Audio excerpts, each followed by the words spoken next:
Bien, dernière partie du chapitre sur la bioconjugaison classique par ligation chimique. On va voir maintenant le dernier type de fonction sur lequel on peut réagir, les aldéhydes et les cétones. Alors, les aldéhydes et les cétones, comme on l'a vu pendant les rappels, ce sont de bons électrophiles. Okay, donc vous pouvez facilement faire des additions dessus. Alors attention, le mécanisme va être différent du mécanisme qu'on a utilisé sur les dérivés d'acide carboxylique. Okay, les aldéhydes et les cétones, ce n'est pas un mécanisme d'addition-élimination, puisqu'il n'y a rien à éliminer. Okay, les aldéhydes et les cétones n'ont pas de groupement partant. Donc vous pouvez faire dessus des additions. Alors, il se peut aussi qu'il y ait une deuxième étape dans laquelle on va faire partir une molécule d'eau, mais ce n'est pas un mécanisme d'addition-élimination. Donc, notamment quand on forme des imines, comme on a vu tout à la fin des rappels. Donc, certains d'entre vous ne connaissaient pas les imines. Vous allez apprendre à connaître un petit peu mieux maintenant. Voilà, donc ces aldéhydes et cétones vont subir des réactions avec des molécules qu'on connaît relativement bien pour former des groupements que vous connaissez peut-être un petit peu moins bien. On va parler d'imine, on va parler d'hydrazone surtout. Pourquoi je vous fais cette partie-là? Parce que vous pourriez vous dire, mais oui, mais on n'a pas d'aldéhyde dans les molécules qui nous intéressent. Il n'y a pas d'aldéhyde dans les séquences d'ADN ou d'ARN, il n'y a pas d'aldéhyde dans les protéines. Ouais, mais il y a des aldéhydes dans les sucres. Et ça, c'est très important parce que ça fait que les glycanes sont un outil qui va être très utilisé même quand vous ne vous intéressez pas aux glycanes. Par exemple, imaginons que vous vous intéressiez à une enzyme, une enzyme qui est votre molécule d'intérêt dans votre projet. Eh bien, il peut être intéressant parfois de ne pas modifier l'enzyme sur la chaîne protéique parce que vous pouvez risquer de modifier son activité ou voire même de l'inhiber ou de l'annuler.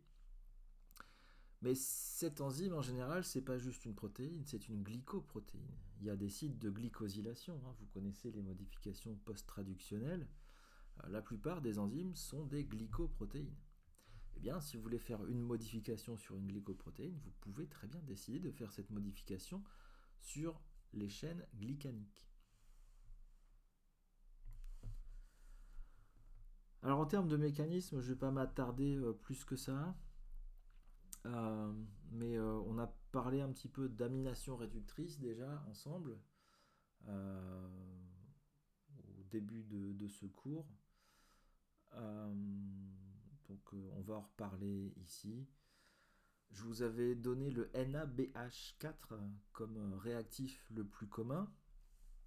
Et je vous avais dit que le NABH4 parfois est un réactif qui est un petit peu trop dur, on va dire, pour les structures biologiques.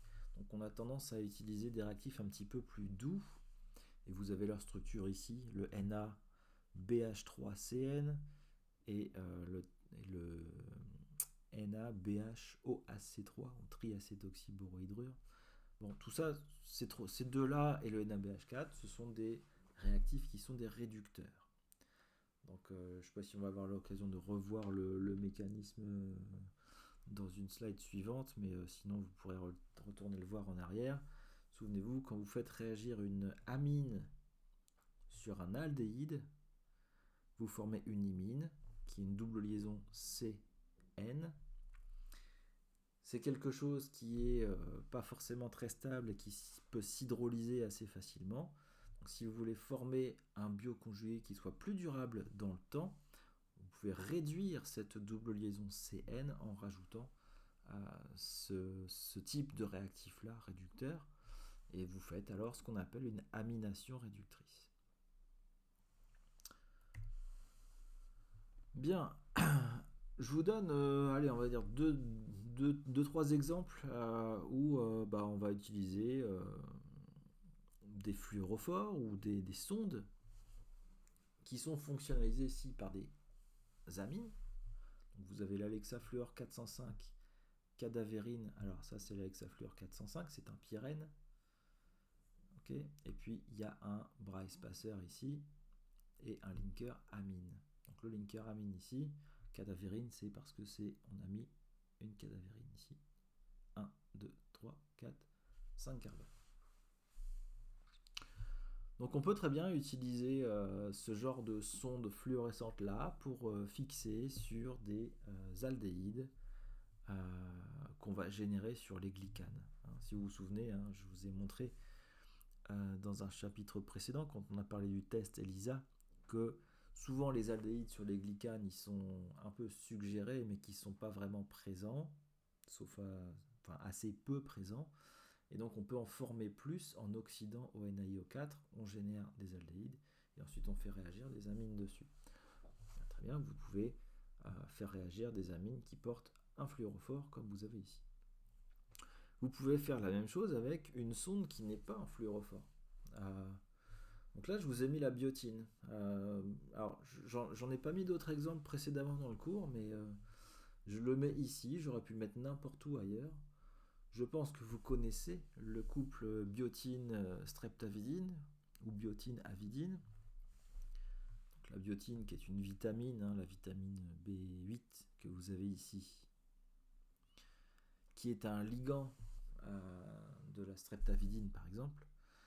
Eh bien, l'affinité entre la biotine et la streptavidine, c'est une des liaisons non covalentes les plus fortes qu'on connaisse en biologie. Et donc, la biotine et la streptavidine sont des outils qui sont très utilisés en biochimie et en biotechnologie pour cette raison-là.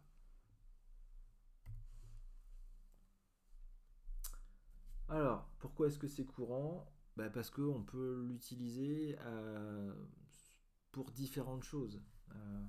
Par exemple, pour les purifications.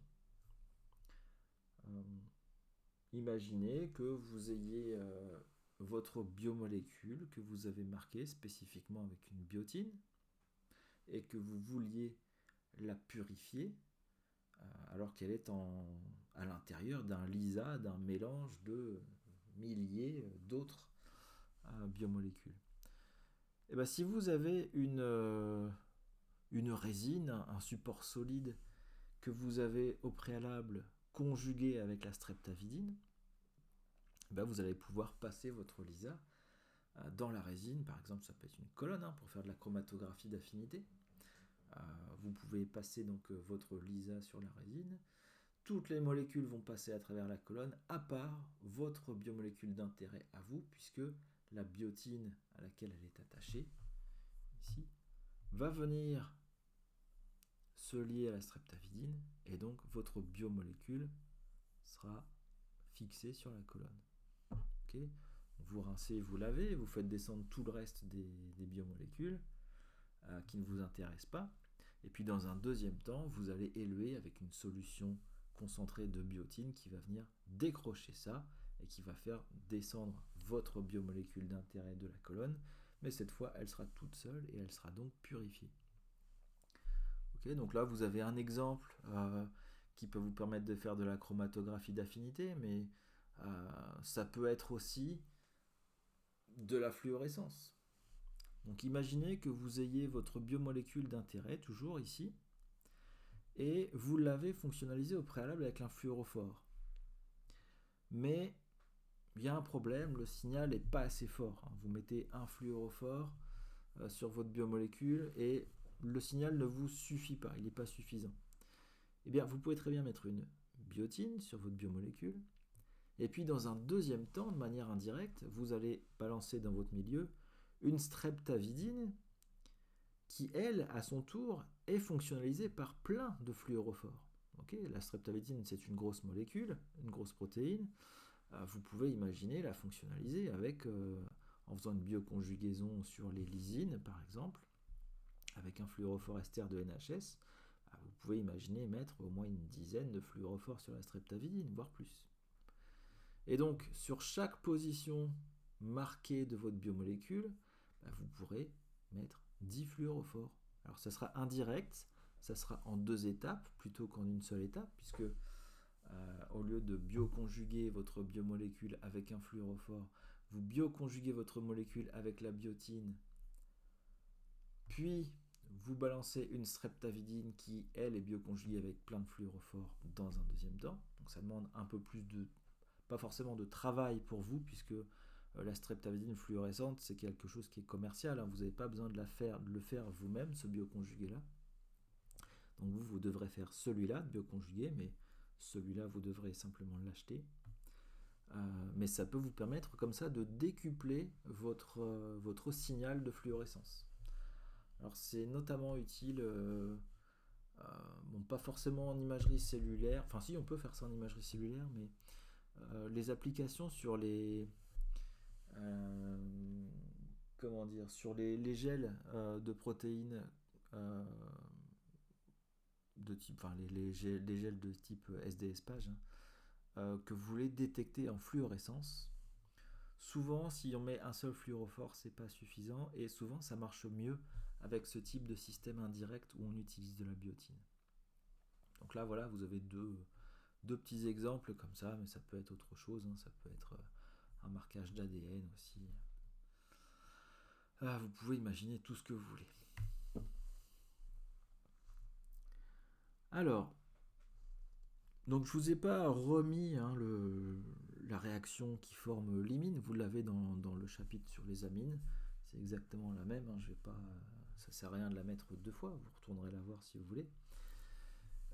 Mais pour fonctionnaliser les aldéhydes et cétones sur les biomolécules, on n'a pas tendance à faire des imines. Les imines, on les a vues dans l'autre sens, donc dans le chapitre sur les amines. Mais si on veut fonctionnaliser des aldéhydes et cétones sur une biomolécule, il y a aussi d'autres méthodes. Alors, je ne vous ai pas mis ici les 3 petites étoiles. Vous vous souvenez, je vous ai dit dans ce cours, les réactions où vous avez 3 petites étoiles, c'est celles que vous devez vraiment retenir en entier, y compris le mécanisme, etc. Les autres, vous devez simplement savoir les reconnaître si vous les voyez. Bon, ici, j'hésite à vous mettre les 3 petites étoiles ou pas. Je ne les mets pas, mais voilà, c'est quand même une réaction qui est importante. Je vous conseille d'essayer de la comprendre et de la retenir. Parce que s'il y en a une à retenir sur les aldéhydes, c'est surtout celle-là. C'est une réaction qui va vous permettre de former ce qu'on appelle des hydrazones. Donc voilà votre biomolécule, elle est ici. Et puis vous avez un aldéhyde sur votre biomolécule. En général, c'est un aldéhyde que vous avez généré ou que vous avez introduit. Nous, on va prendre un réactif qui porte cette fonction-là. Donc c'est R, CO, NH, NH2. Donc là, vous voyez, attention à ne pas confondre avec une amide de d'habitude. Là, il y a bien 2 azotes adjacents. Ok, c'est une structure un petit peu bizarre. Ça s'appelle un hydrazide. Et simplement, en termes de réactivité, si vous cachez toute la partie gauche, là, vous voyez bien que ça ressemble à une amine primaire. Ok. Et la réactivité est exactement la même. C'est, vous pouvez faire comme si ça réagit comme une amine primaire. C'est un nucléophile. Donc ce nucléophile va venir attaquer l'aldéhyde qui est ici. Vous allez faire une addition. Et puis ensuite, on va avoir la deuxième étape de déshydratation, comme pour la formation des imines, qui va vous faire cette double liaison carbone-azote. Sauf que là, c'est une structure, à la place d'avoir un carbone à gauche du NH2 comme vous avez d'habitude, là on a un azote. Donc vous avez fait cet enchaînement d'atomes-là, plutôt que de faire ce qu'on a vu au chapitre sur les amines. Alors pourquoi est-ce qu'on s'amuse à faire ce genre de structure un petit peu plus exotique et pas du tout naturelle, vous vous doutez bien que ça, c'est des groupements hydrazone, hydrazyle, etc. C'est pas des groupements qui sont intrinsèques au vivant, on va dire. C'est des groupements qui sont vraiment purement synthétiques. Pourquoi on fait ça ? Eh bien, parce qu'on a dit au préalable que les imines n'étaient pas assez stables, elles sont hydrolysées trop facilement dans l'eau. Bien, les hydrazones que vous faites ici sont beaucoup plus stables. Alors, elles sont toujours hydrolysables, elles ont toujours une durée de vie qui va être limitée, mais une durée de vie qui est limitée, mais qui est quand même suffisante pour faire la plupart des expériences qui vous intéressent. Okay, je parle de cette structure-là, hein, donc l'hydrazone qui est ici. Donc ça veut dire que ça vous évite d'avoir à mettre un agent réducteur dans le milieu si vous comparez à l'amination réductrice qu'on a vu au chapitre précédent où vous avez une imine et ensuite on la réduisait. Mais vous pouvez toujours aussi quand même, si vous le voulez, mettre cet agent réducteur et dans ce cas-là vous allez de la même manière qu'avant réduire la double liaison carbone-azote qui est ici pour faire ça. Ça c'est dans le cas où vraiment vous voulez avoir un réactif qui est un produit bioconjugué qui est très stable dans le temps. Okay, bon, alors la plupart du temps, si on fait des hydrazones, c'est pas forcément pour faire cette étape-là. On va s'arrêter ici. Mais sachez que c'est possible aussi. Alors un exemple sur un brin d'ADN où on a introduit sur une position interne, donc ça c'est un oligonucléotide hein, qu'on a fait synthétiser, sauf que sur une des bases azotées, enfin sur un des nucléotides, on a demandé à ce qu'il y ait un groupement aldéhyde introduit sur l'alcool du ribose.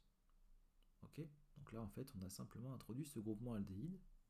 C'est très simple, hein, quand vous demandez votre séquence d'ADN, eh bien vous demandez un nucléotide modifié, synthétique, à telle ou telle position. Donc là, on a un brin d'ADN qui contient donc un aldéhyde, mais à une position spécifique qu'on a choisie, hein, ce n'est pas une position aléatoire, ce qui va vous permettre de relier ça sur le brin d'ADN ici. Alors, pour changer un petit peu des notions de fluorescentes, là encore, pour varier un peu les plaisirs, je vous ai mis un peptide.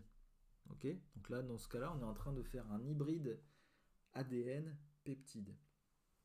Bon, alors je ne sais même plus où j'ai pêché cet exemple-là, donc je ne sais même plus vous dire à quoi ça sert, mais enfin, sachez que quand même, je ne l'ai pas inventé, hein, je l'ai tiré d'un vrai exemple appliqué.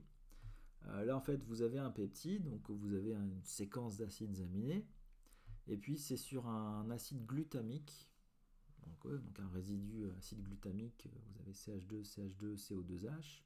On a fait réagir cet acide glutamique avec de l'hydrazine, NH2, NH2, et on forme ça.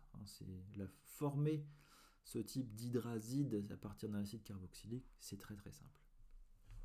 Donc on a un peptide modifié, on a un ADN modifié, et on fait réagir les deux. Comme on veut quelque chose de durable dans le temps, on met aussi notre agent réducteur, et voilà. L'agent réducteur vous permet de réduire, là vous auriez une double liaison, et l'agent réducteur vous permet de le réduire en simple liaison pour donner une meilleure durée de vie à votre produit.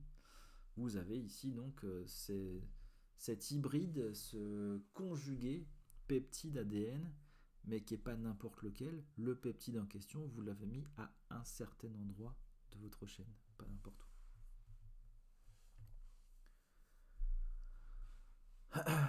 Alors il y a quelques variantes. Là je vous ai mis la slide précédente, je vous ai mis le cas général, mais bon voilà, sachez que vous pouvez avoir encore à gauche, si vous regardez encore un atome à gauche, hein, ça peut être un carbone, mais ça peut aussi être un azote. Dans ce cas-là, ça va porter des noms différents.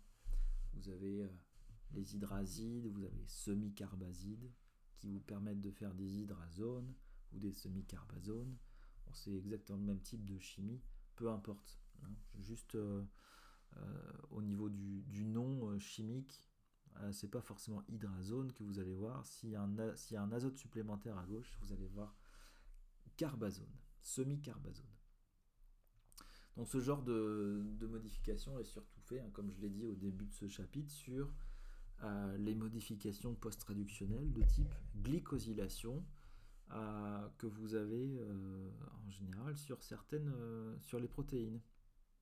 Donc ça peut être fait sur des enzymes, sur des anticorps, sur des récepteurs, etc.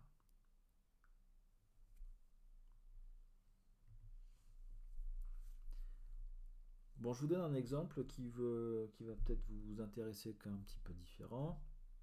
Je crois que je vous ai déjà donné un exemple dans un chapitre précédent où on a parlé de nanopuces à ADN.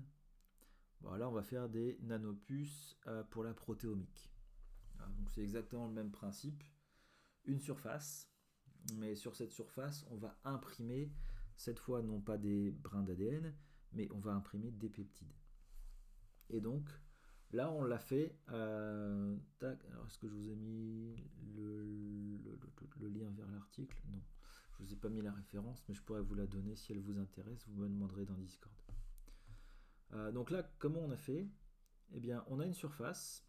Alors, tiens, pour la petite histoire, cette application-là, c'est quelque chose qui est fait, qui a été fait à Lille, à l'IBL, donc l'Institut de biologie de Lille, hein, que vous avez sur le site de Pasteur, dans l'équipe de Oleg Melnik. Voilà, je ne sais plus exactement, c'était au début des années 2000, quelque chose comme ça. Bon, enfin, c'est un endroit où on travaille pas mal sur la synthèse peptidique et sur les outils pour la protéomique, etc. Donc qu'est-ce qu'ils ont fait? Ils ont pris une surface, si je me souviens bien, c'était une surface de verre, mais je ne saurais pas vous en dire plus. Peu importe la surface, comme d'habitude, du moment qu'elle est fonctionnalisée. Comment ils ont fait pour la fonctionnaliser? Il y avait des fonctions amines, donc c'est pour ça que j'ai sûrement une surface de verre, parce que c'est facile d'introduire des fonctions amines sur les surfaces de verre, qui sont des surfaces type silice. Et puis ces fonctions amines, ils les ont fait réagir. Pardon, excusez-moi. Ils les ont fait réagir avec un réactif donné, je vous dis pas lequel, peu importe, qui vous permet de générer ça. Alors si vous regardez un petit peu, vous avez le motif semi-carbazide que je vous ai cité à la slide précédente. Hein, c'est C double liaison O NH NH2, mais comme de l'autre côté c'est une amine, on n'appelle pas ça un hydrazide, mais on appelle ça un semi-carbazide. Et puis de l'autre côté, vous avez des peptides. Alors là, il y en a un, mais évidemment, ils en ont utilisé plusieurs pour faire une nanopuce. Et sur les lysines de ces peptides, ils ont introduit une chaîne. Alors là, vous avez tac, une liaison peptidique et puis un aldéhyde en bout de chaîne. Okay, donc ils ont fait un couplage ici avec cette molécule-là qui est venue réagir sur des lysines. Lysine ou extrémité N-ter, je ne sais plus. Peu importe. Ok, donc ça veut dire que si vous mettez le peptide ici modifié en présence d'une surface qui contient le motif semi-carbazide, immédiatement, paf, ça va réagir et vous allez greffer votre peptide exactement sur la surface. Alors quand on le fait sur une surface comme ça pour faire des nanopuces, on appelle ça l'impression. C'est fait avec une micro-aiguille, hein, évidemment, qui vient déposer une solution de chaque peptide à une coordonnée donnée de la plaque. Alors là, j'ai oublié de vous mettre l'échelle en termes de taille, hein, je ne sais plus exactement, mais enfin c'est très petit. Et vous voyez ici, chaque point représente en fait un peptide qui a été déposé, okay, sur cette plaque. Donc ils s'en sont servis pour faire une nanopuce. Donc là, la plaque, vous avez un peptide déposé, et puis ensuite sur la plaque, on vient analyser, donc déposer par exemple un sérum humain. Et si dans le sérum il y a un anticorps qui reconnaît le peptide en question, eh bien il va se fixer sur la surface à cet endroit-là. Et lors d'une étape de détection où on met un anticorps secondaire fluorescent, eh bien vous avez un signal qui va se déclencher. Okay, si et seulement si l'anticorps en question était dans le sérum humain analysé. Donc voilà un exemple où vous avez ici une nanopuce pour la protéomique qui fait un peu le parallèle avec l'exemple de la nanopuce ADN qu'on avait vu dans un des chapitres précédents. Bon, ça je vous le passe, ok, je vous montre pas cette réaction là pas non plus vous noyer sous des réactions différentes. Vous l'avez si jamais ça vous intéresse, des alkoxyamines, encore une variante d'amine, toujours la même réaction, toujours la même chimie, où vous faites cette espèce de dimine, la C double liaison N, simplement on a mis un oxygène à la place d'un carbone, c'est encore une variante différente, tout ça parce que c'est encore une fois plus stable, mais celle-là j'en parle pas. Et donc nous voici à la fin de notre chapitre sur la bioconjugaison. Donc en gros, si je résume, on a vu différentes méthodes qui nous permettent de fonctionnaliser des biomolécules sur certains groupements qu'on contrôle de manière spécifique.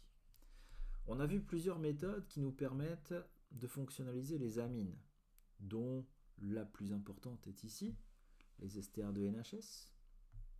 Il y a aussi les isothiocyanates, qui sont une deuxième réaction très importante. On a vu des méthodes qui nous permettent de fonctionnaliser des thiols, et donc notamment des cystéines ou des thiols introduits sur des ADN. Alors là, vous avez la réaction la plus importante qui est le maléimide. Alors, comme je vous l'ai dit au début, confondez pas les deux. Vous voyez bien sur cette slide, là, l'ester de NHS, il y a un cyclase 5 qui ressemble beaucoup à celui-là. La différence, c'est la double liaison. La double liaison, c'est ce qui réagit avec le thiol, alors que sur l'ester de NHS, il n'y a pas de double liaison. Là, ça ne réagit pas, et c'est la partie ester qui réagit. Okay, ça, c'est simplement un groupement partant. Okay. On a vu aussi donc, des réactions qui nous permettent de fonctionnaliser des aldéhydes, et donc notamment ça va nous permettre de modifier les biomolécules sur les chaînes de glycane, notamment. Et puis on a vu aussi des couplages sur les acides carboxyliques. Donc voilà, vous avez maintenant à votre disposition tout un panel de méthodes et de réactions qui ont plein d'applications derrière, puisqu'on a vu que ça pouvait être utilisé pour générer des hybrides moléculaires, par exemple protéine-protéine, protéine-glycane dans certains vaccins, protéine ADN, pour générer des outils fluorescents. Soit vous voulez intégrer un fluorophore sur la biomolécule qui vous intéresse, soit vous voulez intégrer un fluorophore sur un anticorps qui sera simplement un outil moléculaire qui sera utilisé dans une expérience qui étudie autre chose qui vous intéresse, par exemple. Soit on veut fonctionnaliser une surface greffée par exemple à des ADN ou des protéines sur une surface qui peut être plane si on veut faire des nanopuces, ou si on veut faire des tests en plaques type ELISA, ou sur des surfaces de type bille pour faire des résines, soit pour la chromatographie d'affinité, soit pour générer des réacteurs enzymatiques par exemple. Vous pouvez greffer des enzymes sur des résines. Enfin voilà, il y a vraiment plein d'exemples. Ce que je viens de vous dire là, c'est pas exhaustif. Et c'est toujours ces méthodes-là qui sont utilisées. Alors, on a terminé le chapitre 2 sur la bioconjugaison. Il nous reste maintenant le tout dernier chapitre du cours à faire. Donc vous aurez dans une dernière série de vidéos, si vous ne l'avez pas déjà à disposition, vous l'aurez bientôt. Et donc pour introduire cette dernière série de vidéos, je vais dire simplement que les méthodes qu'on vient de voir là en bioconjugaison, elles sont très pratiques, elles ont permis énormément d'avancées, je veux dire toutes les avancées en biologie que vous pouvez imaginer, que ce soit le séquençage des protéines, le séquençage des ADN, plus récemment CRISPR-Cas9, enfin tout ce que vous voulez, tout ça a été complètement dépendant des méthodes de bioconjugaison qu'on vient de voir en cours. Alors souvent, elles sont pas si ces méthodes, elles sont pas si mises en avant que ça, mais sans ces méthodes de bioconjugaison, tous les outils que vous connaissez en biologie n'existeraient pas. Mais par contre, elles sont utilisées, on va dire, ex vivo, ces méthodes. C'est-à-dire qu'elles ont une certaine spécificité. On a vu, on sait faire des réactions qui réagissent sur des amines ou sur des cystéines, mais par contre, on ne sait pas vraiment toujours cibler une biomolécule unique. Et donc, il y a tout de même certaines limitations. Donc, ces méthodes sont utilisées ex vivo, sont utilisées en ballon, en laboratoire, pour créer des outils qui, après, sont utilisés en biologie, en diagnostic, en thérapeutique. Mais le but ultime, on va dire, de quelqu'un à l'interface de la chimie-biologie, ça serait d'être capable d'aller faire la réaction biologique de manière vraiment très sélective, mais à l'intérieur de la cellule vivante. Et ça, les méthodes de bioconjugaison qu'on vient de voir ensemble ne permettent pas de le faire. Et donc ça sera le but de notre prochain chapitre qui concernera la chimie clique bioorthogonale.